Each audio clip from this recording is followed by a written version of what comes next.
Welcome back नाज़रीन। पाकिस्तान में तरबेला और मंगला के बाद एक भी बड़ा डैम नहीं बना, जबकि इस दौरान भारत ने 5000 डैम बनाए। वापडा के chairman lieutenant general retired Mohammad Saeed का ये बयान पाकिस्तान में ज़ेरे आब और सतह आब तेजी से कम होते पानी के ज़खायर को फिर से भरने की हुकूमती पॉलिसी पर सवालिया निशान है। चेयरमैन वापडा के बयान की शिद्दत उस वक्त और ज्यादा महसूस होती है जब दुनिया के सबसे बड़े नहरी निज़ाम रखने वाले मुल्क को आलमी इदारे खुश्क साली के शिकार 10 मुल्कों में शुमार करते हैं। लेकिन इसके बावजूद पानी के खाली जखीरों को फिर से भरना और नए जखायर की तामीर मुल्क के हुक्मरानों की तरजीहात में कहीं दिखाई नहीं देती। ऐसा क्यों है? भारत का पानी पाकिस्तानी दरियाओं पर डैमों की तामीर हो या मुल्क में नए डैमों के कयाम का हंगामी मंसूबा, पानी हमारी कौमी तरजीह क्यों नहीं बन सका? इस पर बात करेंगे water expert doctor Hasan Abbas से।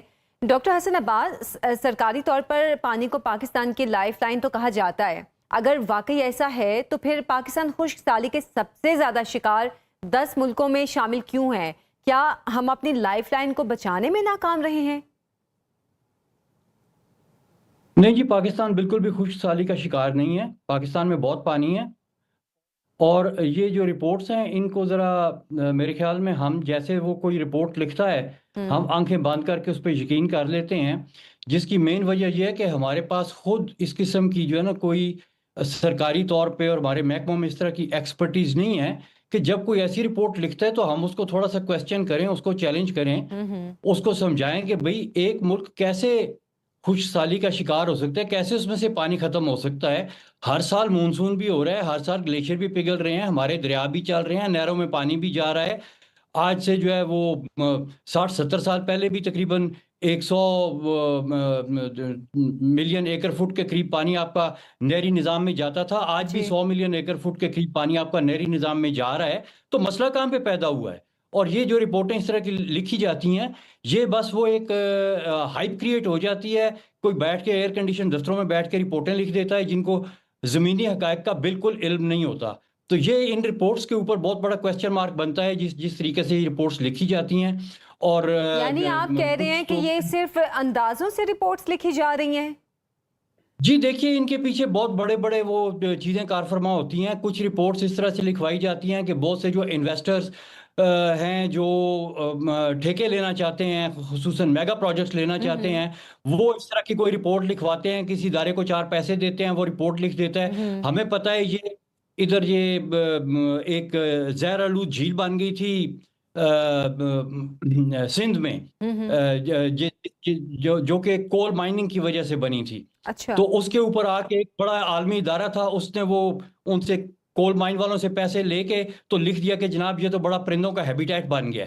अच्छा। तो इस तरह की चीजें पाकिस्तान के खिलाफ हो रही हैं और हमें इसके बारे में अवेयर होना चाहिए कि ये रिपोर्टें लिखने वाले हैं कौन, इनके पीछे कौन था जिसने ये पाई है। कैसे हो सकता है ये एक मुल्क जिसके बीच में ग्लेशियर स्टोरेज हो, जिसके बीच में दुनिया के सबसे बड़ी रिवराइन एक्विफर स्टोरेज हो, जिसके बीच में मूनसून का रोबस्ट सिस्टम पिछले 20 मिलियन साल से चल रहा हो, जिसके पानी के ज़खायर में और जिसकी प्रेसिपिटेशन में पिछले 100 साल में तकरीबन 10% इजाफा हुआ है विद क्लाइमेट चेंज। अच्छा। उसको कैसे आप कह सकते हैं कि वो उसमें चला गया? ये तो बाउंड्री कंडीशंस को मैच ही नहीं करती रिपोर्ट। यानी आप हमें कह रहे डराया हैं जाता है, इसमें हमें इसमें बेवकूफ बनाया जाता प्रोपेगेंडा है। ज्यादा है और हकीकत कम है। लेकिन चेयरमैन वापडा का तरबेला और मंगला के बाद किसी बड़े डैम के ना बनने का बयान भी तो सामने आया है। क्या मुल्क में बड़े आबी ज़खायर के मंसूबों पर काम ना होने की वजह क्या रही और इसका जिम्मेदार कौन है? देखिए, मुझे नहीं पता चेयरमैन वापडा साहब जो हैं वो किस बैकग्राउंड से आए हैं और वो अभी चेयरमैन बन गए हैं। आई एम श्योर कि his background had never been in water resources. कम से कम ये मुझे मैं उनकी तकरीर शकीर सुनी, उससे मुझे अंदाजा हुआ कि he is not a person of water resources. उनको जो उनके स्टाफ ने तकरीर लिख के दी है उन्होंने आके कर दी है, और जो किसी ने उनको बताया है ये इस तरह की कोई रिपोर्ट दिखाई है और उस पर आके उन्होंने बयान दे दिया, वो बड़ी रिस्पॉन्सिबल पोजीशन पे हैं। लेकिन उनको मतलब है कि स्क्रूटनाइज ज़्यादा करना चाहिए इस तरह की जो है ना वो करने से। देखिए, पहली बात तो ये कि वो कहते हैं जी 5000 डैम। ओ भाई, 5000 डैम में देखें वो डैम किस साइज से बड़े डैम को वो डैम कह रहे हैं। मतलब है कि वो जो एक आप ये जो जिसको हम पंजाबी में कहते हैं ना डका, जी जी। खाले में जो डका लगाते हैं ना वो भी एक डैम है। लेकिन किस साइज पे जाके आप उसको कहेंगे कि this is a dam of significant size? 30 foot, 40, 50 foot, 100 foot इतनी वॉल होगी तो फिर वो आप उसको कहेंगे। हर चीज को आप डैम कहना शुरू कर दें तो फिर तो पता नहीं कितने डैम आप किसी भी मुल्क में कर दें, तो वो बात ठीक नहीं है। और सेकेंडली ये कि आपने फ्यूचर को देखना है, आपने पास्ट को नहीं देखना। और इस वक्त बार बार ये बात हो रही है कि पाकिस्तान को लार्ज डैम्स की जरूरत नहीं है, क्योंकि पाकिस्तान के पास जो कुदरत के बनाए हुए जखीरे हैं पानी को इकट्ठा करने के, जमा करने के, वो उन डैमों से तकरीबन 100 गुना ज्यादा बड़े हैं।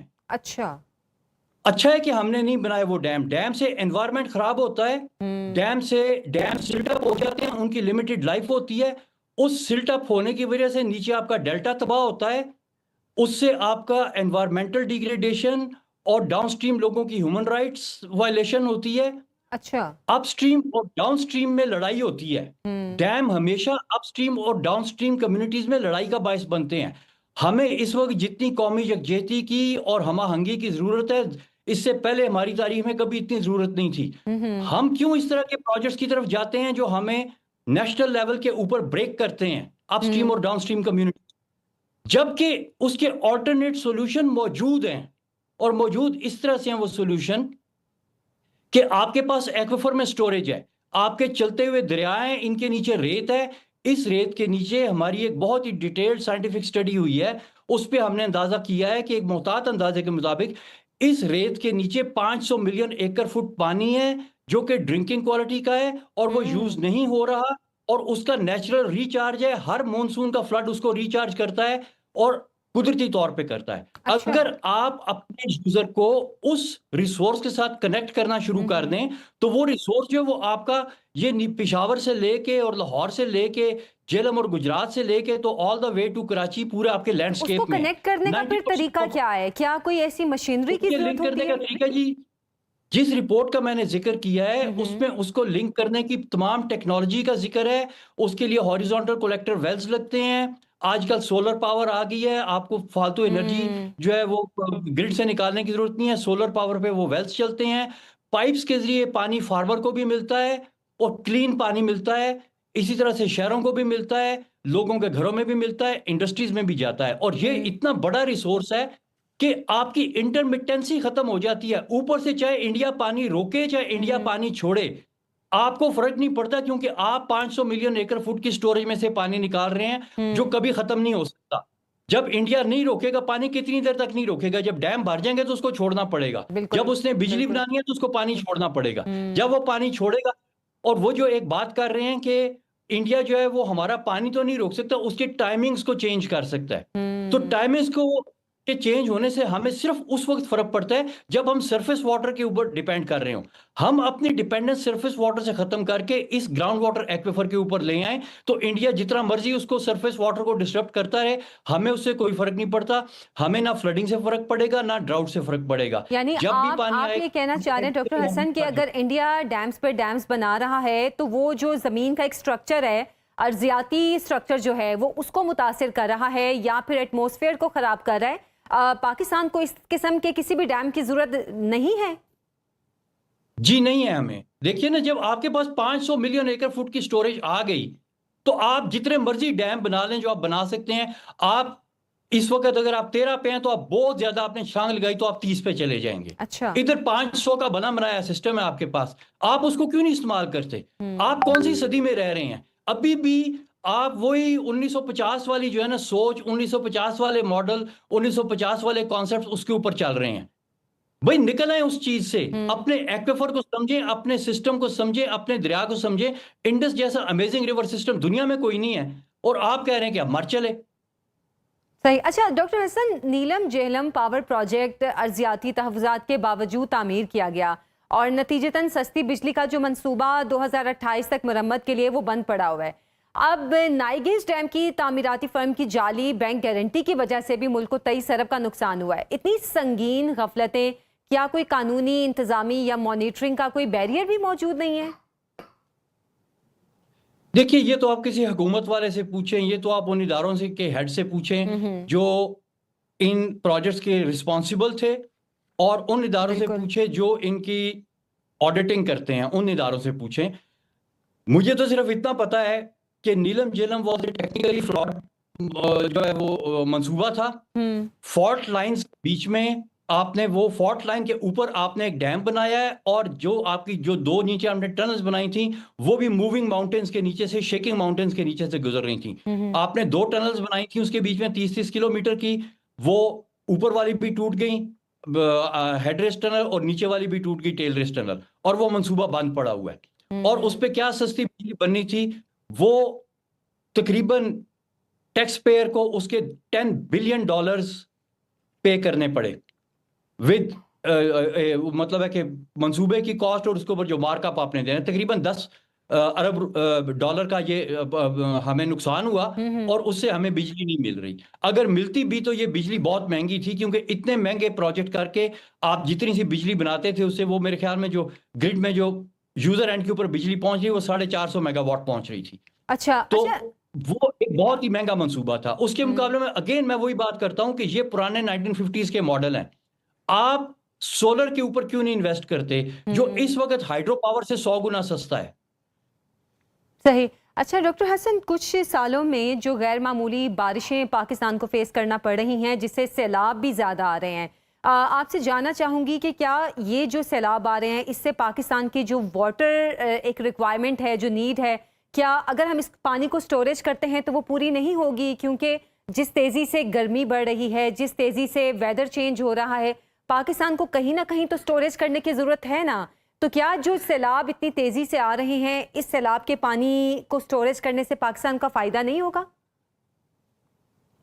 देखिए, मैंने जो इससे पहले जिक्र किया ना रिवराइन एक्विफर का, जी जी जी। अगर हम उसको समझ जाए ना तो वो एक बड़ा सिनर्जिस्टिक सोल्यूशन है। सिनर्जिस्टिक सोल्यूशन उस सोल्यूशन को कहते हैं कि आप एक प्रॉब्लम को सॉल्व करते हैं तो उसके साथ 4-5 प्रॉब्लम्स और सॉल्व हो जाती हैं। अगर आप अपने उस एक्विफर के साथ अपने आप को कनेक्ट कर लेते हैं और आप उसमें से पानी ले रहे हैं, जिसमें से आप 3 साल तक भी पानी निकालते रहें तो वो पानी खत्म नहीं होगा, इतना ज्यादा पानी है उसके बीच में। और जब भी सैलाब आएंगे तो आप सैलाब को वेलकम करें, क्योंकि वो सैलाब उस रेत में एब्जॉर्ब हो जाएंगे। आपको डैम बनाने की जरूरत नहीं है, आपको आर्टिफिशियल स्टोरेज बनाने की जरूरत नहीं है, क्योंकि सैलाब दरिया में आता है और दरिया के किनारों से थोड़ा थोड़ा बाहर निकलता है, फ्लड प्लेन्स के बीच में जाता है। अगर आप फ्लड प्लेन मैनेजमेंट इस तरह से करें कि आपके फ्लड सीजन के बीच में आपके फ्लड प्लेन्स हर दम तैयार हैं कि ये फ्लड आए और मैं उसको एब्जॉर्ब करूं। जब ऊपर फ्लड फैलता है तो नीचे फ्लडिंग कम होती है। जब आप ऊपर डैम बना के सैलाब को रोकते हैं, दरिया के साइड पे वो फ्लड प्रोटेक्शन बंद बना के सैलाब को छोटा करते हैं, तो नीचे जाके वो सैलाब बड़ा हो जाता है। अच्छा। तो अगर आपका ऊपर से लेके नीचे तक जिस तरह से कुदरत ने फ्लड प्लेन्स बनाए हुए हैं, आप उस इलाके को नेचर के साथ हमाहंग होके मैनेज करना शुरू कर दें, तो उसमें ना आपको कोई बड़े स्ट्रक्चर्स बनाने की जरूरत है, ना आपको कोई बहुत ज्यादा कर्जे लेने की जरूरत है। वो नेचुरल एरियाज हैं, उनको आपने सिर्फ मैनेज करना है, और मैनेज करने के लिए आपने म्यूनिसिपैलिटी लेवल के प्लान्स बनाने हैं, डिस्ट्रिक्ट काउंसिल लेवल के प्लान्स बनाने हैं, और प्रोविंशियल लेवल के प्लान्स आपने बनाने हैं। उन प्लान्स के साथ आप उन जगहों को इस तरीके से मैनेज करें कि उसके बीच में जब सैलाब का पानी आए तो लोगों के पास पनागाहें मौजूद हों, हाई ग्राउंड आपने क्रिएट किए हों, स्कूलों की और इस तरह की जो बिल्डिंग्स होती हैं उसके बीच में आपने एयर मार्क किया हो कि सैलाब की इमरजेंसी में गली नंबर 4 के मकान नंबर 6 की जो आबादी है वो स्कूल नंबर 3 की बैरक नंबर 4 के कमरा नंबर 2 में जाएगी। अच्छा। इस तरीके से आपकी प्लानिंग होती है, और जब सैलाब उतर जाए तो लोग वापस आ जाएं, खेती बाड़ी भी करें, उस जगह का इस्तेमाल भी करें। ये दुनिया में ये फ्लड मैनेजमेंट के तरीके इस वक्त अपनाए जा रहे हैं। इसको फ्लड मैनेजमेंट नहीं बल्कि फ्लड अडेप्टेशन कहते हैं। अगर हम अपने आप को फ्लड अडेप्टेशन पे ले आए तो हमें जितनी दफा भी कोई हमारे ऊपर पानी छोड़ेगा या कुदरत की तरफ से ज्यादा पानी आएगा तो हमें उस पानी का सिर्फ फायदा होगा, नुकसान नहीं होगा। बहरहाल और डॉक्टर हसन साहब, आपकी बातें उन बातों से बहुत मुख्तलिफ हैं, आपकी तहकीक भी मुख्तलिफ है, जो हुकूमतें हमें बताती रहती हैं कि पाकिस्तान को खुश्क साली का खतरा है और पाकिस्तान में ये हालात पैदा हो रहे हैं। बहुत बहुत शुक्रिया हसन अब्बास, आपके वक्त का। आज के प्रोग्राम से इजाजत दें, अल्लाह हाफिज।